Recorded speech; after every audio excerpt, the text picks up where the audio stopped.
Well, the United States view is that our goal is and must remain the soonest possible establishment of an independent Palestinian state. And we looked at the resolution in the light of whether it would advance that goal or harden positions and set it back. As I've said today in the Security Council, and as President Obama has said on many occasions, the United States strongly opposes continued Israeli settlement activity.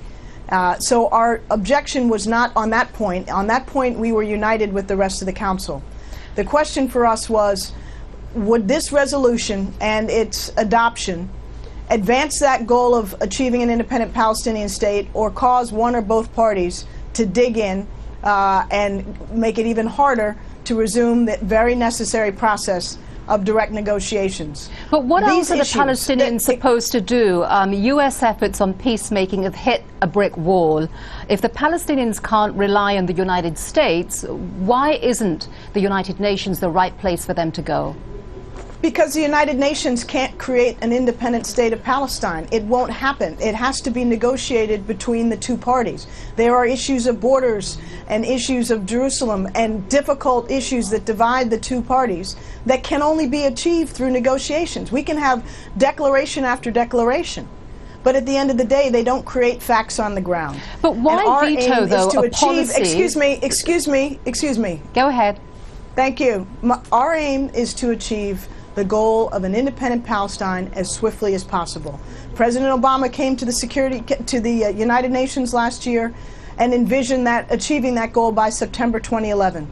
That can only happen if the parties go back to the negotiating table, stop using declaratory attempts to divert attention, and do the tough business of negotiating. But you say that the United States wants to create an independent Palestinian state. There isn't even a peace process right now. There aren't even peace talks. The current talks have hit a wall because of the settlements. So why can't the United States come out and say that these settlements are illegal and demand a halt to them rather than partial temporary freezes, and then perhaps there might be a possibility of the two sides getting around the table and having an honest discussion with the United States as an honest broker? Because the United States has, since for 6 administrations, been very clear that we do not accept the legitimacy of continued settlement activity. There's no question about that. We have been clear and unequivocal.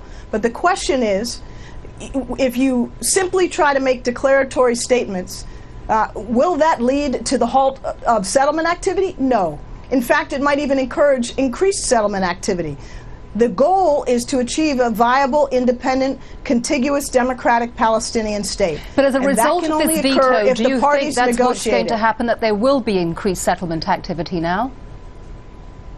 I think that there would, in fact, perhaps have been more settlement activity had the resolution been adopted. But there is a big difference. I mean, you say that you use the word illegitimacy. There's a big difference between calling something illegitimate and calling something illegal. I mean, the illegality of the settlements has been recognized in previous resolutions. So why doesn't the Obama administration see eye to eye on this issue with the rest of the international community? This is not the view of the Obama administration. This is the view of the United States. We do not and have not for 30 years accepted the legitimacy of Israeli settlement activity. But and that remains our policy and our position. But, you know, we can spend time and time again debating this in the Security Council, or we can do things concretely that advance the process for peace. We sought to bring the Security Council together unanimously around a three-part approach which would have gotten us closer to the goal of an independent Palestinian state. The first part was an unprecedented statement by the Council, a very strong statement on settlements and other issues that could have been embraced by the entire Council and put us on record together on this issue for the first time in a very long time.